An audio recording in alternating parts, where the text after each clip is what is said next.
બાકી વિરોધીઓને તો એ જ જવાબ છે કે આ ગોંડલની જનતાએ 25 વર્ષના યુવાનને જેલમાં બેઠા બેઠા ઉટાવી દીધો, એનાથી મોટી કાંઈ વાત હોય જ ન શકે. આવું કશું જ રાખવાનું નથી, કારણ કે સરઘસનું ન હોય. જ્યારે જરૂરિયાત હતી ત્યારે ગોંડલની જનતાએ વોટ આપ્યા ને, એ જ અમારા માટે મોટી વાત છે. આથી વિશેષ કાંઈ વાત. અને આજ ખુશીની વાત એ છે કે ગુજરાતનું ગોંડલ એકમાત્ર એવું સેન્ટર છે કે ત્યાં કોંગ્રેસના મેન્ડેટ ઉપર કોઈ ચૂંટાયેલું નથી.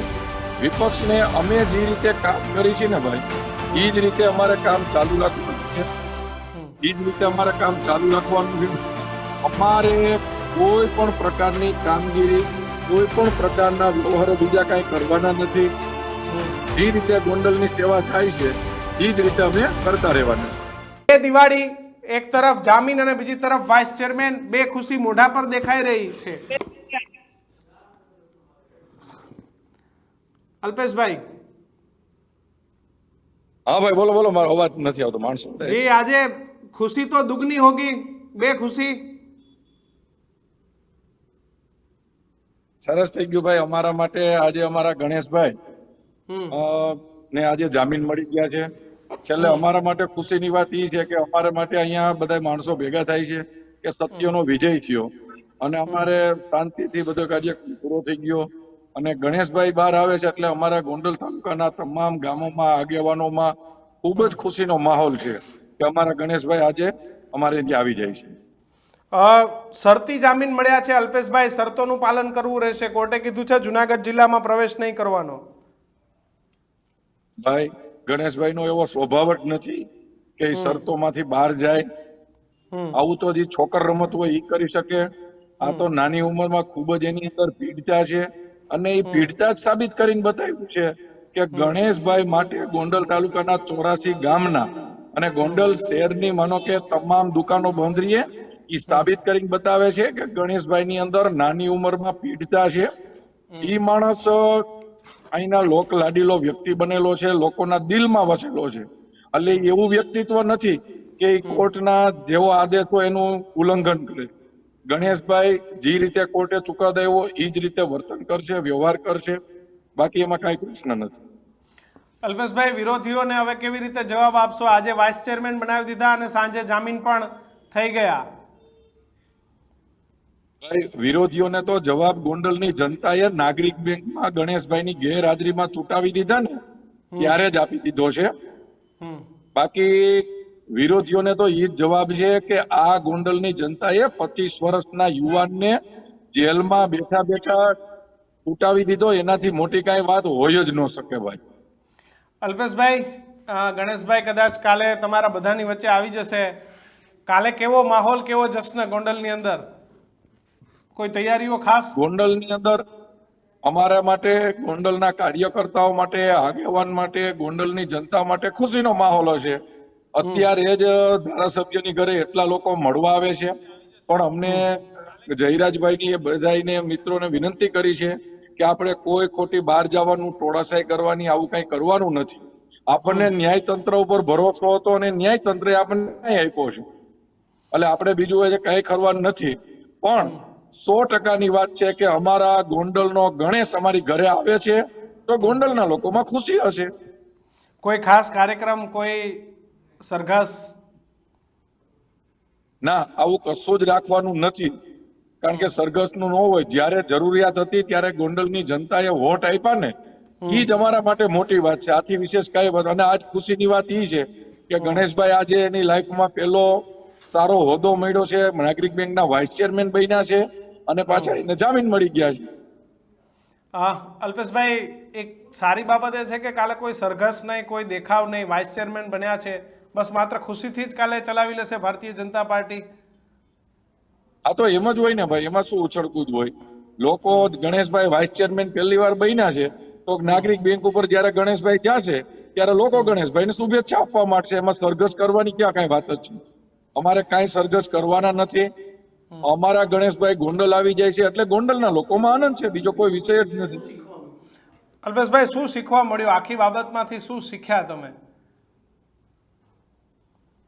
શીખવાનું તો ભાઈ, જો જીવનની અંદર આક્ષેપો પ્રતિ આક્ષેપો આવું બધું ચાલુ જ રહેવાનું છે. અમારા ગોંડલનો અમારો એક જ સિદ્ધાંત છે, ગણેશભાઈનો એક જ સિદ્ધાંત છે અને જયરાજભાઈનો 30 વર્ષથી સિદ્ધાંત છે કે ગોંડલના લોકોની સેવા કરવી. અને ઈ કાર્યક્રમ અત્યાર લગીન ચાલુ છે ને હજી ચાલુ રહેવાનો છે. અને એને હિસાબે જ ગણેશભાઈનું 25 વર્ષની ઉંમરે ગોંડલમાં સારું નામ છે. નહીતર 25 વર્ષના છોકરા માટે ગોંડલ બંધ કેમનું છે ભાઈ? તો જે રીતે અમારી સેવાનો પ્રોસેસ ચાલુ હતી એ ચાલુ રહેશે. અને હું તો તમને છેલ્લે ઈ વાત કહું કે છેલ્લે વાત ઈ છે કે ગોંડલના દિલમાં ગણેશ છે ને ગણેશના દિલમાં ગોંડલ. અલ્પેશભાઈ, ગણેશભાઈ એ જામીન ઉપર બહાર તો આવી ગયા છે અને વાઇસ ચેરમેન પણ ગોંડલ સહકારી નાગરિક બેંકના બનવાના છે. જો કે એમને તો ખ્યાલ જ હશે કે આજે સવારે એમનું નામની નિમણૂક થઈ ગઈ. પણ કામગીરી આગળ કેવી રીતે ગોંડલની જનતામાં એક જે આખો મેસેજ ગયો તો કે ભાઈ જેલમાં ગયા, તો એ વસ્તુ આખી કેવી રીતે કાર્યરત થશે ફરીથી અલ્પેશભાઈ? ફરી લોકોની વચ્ચે જવાનું? બહારના લોકોને, ગોંડલની બહારના લોકો હતા ને એના માટે મોટી વાત હતી કે આમ ચાલે છે ગોંડલમાં, તેમ ચાલે છે. ગોંડલમાં સુખ અને શાંતિ છે, એનો અમને ખૂબ આનંદ છે. ગોંડલની અંદર કોઈ વ્યવસ્થામાં કાંઈ તકલીફ નથી. અને જે રીતે ઈ જ રીતે ગણેશભાઈના નેતૃત્વમાં અમારા કાર્યકર્તાઓ કામ કરશે અને ગોંડલની અંદર સેવા ભાવના યોજના આમ ચાલુ રહેશે. અલ્પેશભાઈ, રાજકારણમાં જવાનો પહેલો માર્ગ એ સહકાર હોય છે. તમે તો ખૂબ સારી રીતે જાણો છો કે તમે એપીએમસીના ચેરમેન પણ છો, સાથે જ ભારતીય જનતા પાર્ટીના જિલ્લા ભાજપના પ્રમુખ પણ છો. તો હવે સહકારમાં ગણેશભાઈએ પગલું માંડી લીધું છે. હવે સરકારમાં એટલે ધારાસભ્યોમાં જવાનું નક્કી 27 માટે ગોંડલની જનતા નીકળશે કે નહીં? ભાઈ અમારે અમારા ઉમેદવારે હવે ગણેશભાઈ જોઈએ છે. ઈ તો પાર્ટીનો વિષય છે અને અમને ભારતીય જનતા પાર્ટી ઉપર ભરોસો છે કે જે રીતે ગોંડલમાં ગણેશભાઈ સેવા કરે છે, કાર્યકર્તાઓ માંગ કરશે અને જ્યારે પાર્ટી ટિકિટ આપશે અને એવી રીતે જ અમને અપેક્ષા છે કે અમારા ગણેશભાઈ આવતા સમયે ગોંડલના ધારાસભ્ય બનશે. અલ્પેશભાઈ, પહેલી વખતની એવી ચૂંટણી થઈ કે તમે આખો વિપક્ષ સાફ કરી નાખ્યો. યતીશ દેસાઈ જે એક માત્ર ડિરેક્ટર ચૂંટાઈને આવતા હતા એ પણ ચૂંટાઈને નથી આવ્યા. તો આખી પેનલ તમારી છે. તો અને ગણેશભાઈ વાઇસ ચેરમેન છે. તો ગોંડલ સહકારી બેંક માટેનું શું સ્વપ્ન, કેવી રીતે એને આગળ લઈ જશો?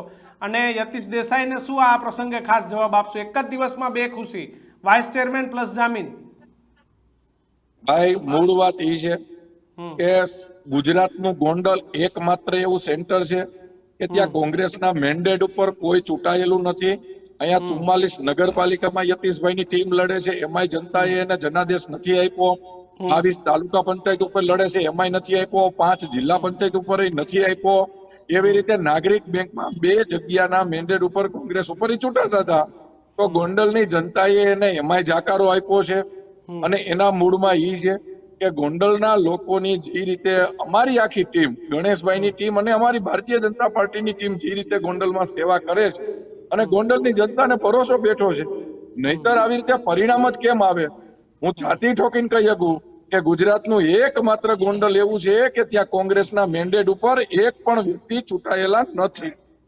અને એ રીતે જે રીતે ચુકાદો આપ્યો છે ગોંડલની જનતાએ, તો ગોંડલના લોકોએ અમને ન્યાય આપ્યો છે. અને અત્યારે ન્યાયતંત્ર ઉપર અમને ભરોસો હતો, એમાંય અમને પરિણામ મળ્યું છે. તો ગોંડલની અંદર સરસ ખુશીનો માહોલ છે.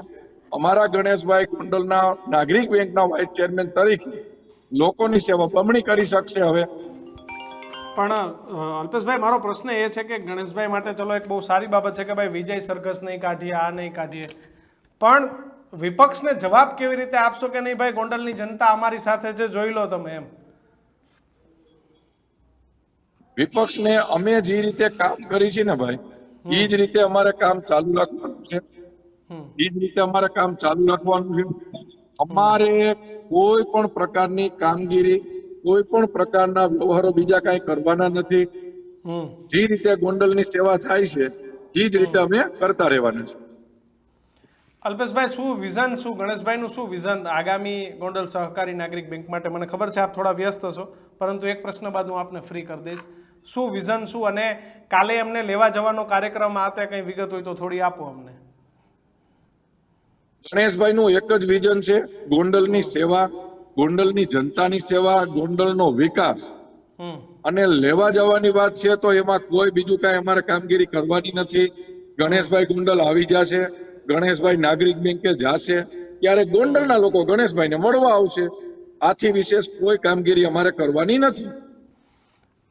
ખૂબ ખૂબ આભાર. કંઈ અપીલ કરશો અલ્પેશ ઢોલરિયા ગોંડલની જનતાને આ સમાચારને લઈને? જ્યારે આ સમાચાર આવ્યા છે ત્યારે આપનો મેસેજ કંઈ? ગોંડલની જનતાને અપીલ અમે નાગરિક બેંકમાં કરી હતી અને એનું પરિણામ અમને ગોંડલની જનતાએ આપી દીધું છે. તો આથી વિશેષ કાંઈ અપીલ કરવાની નથી, કારણ કે ગોંડલની જનતા અમારી સાથે છે અને અમારી આખી ટીમનો એક જ ઉદ્દેશ હોય છે કે ગોંડલની સેવા. બધા એવું કહેતા હતા કે જે દિવસ ગણેશભાઈ છૂટશે એ દિવસ દિવાળી થશે. તો નવરાત્રિમાં જ ગણેશભાઈ છૂટી ગયા, એટલે શું નવરાત્રિના સમયે ગોંડલમાં દિવાળી જેવો માહોલ? ખુશી ખરી, દિવાળી જેવી ખુશી? આ ગોંડલની અંદર ખૂબ જ ખુશીનો માહોલ છે અને આજે દિવાળી જેવો માહોલ ગોંડલમાં અત્યારે જયરાજભાઈની ઘરે જે બધા આવી ગયા છે એમાં દિવાળી જેવો માહોલ છે અને અમારા કાર્યકર્તાઓમાં ઉત્સાહ છે. ખૂબ ખૂબ આભાર અલ્પેશ ઢોલરિયા અમારી સાથે જોડાવા બદલ.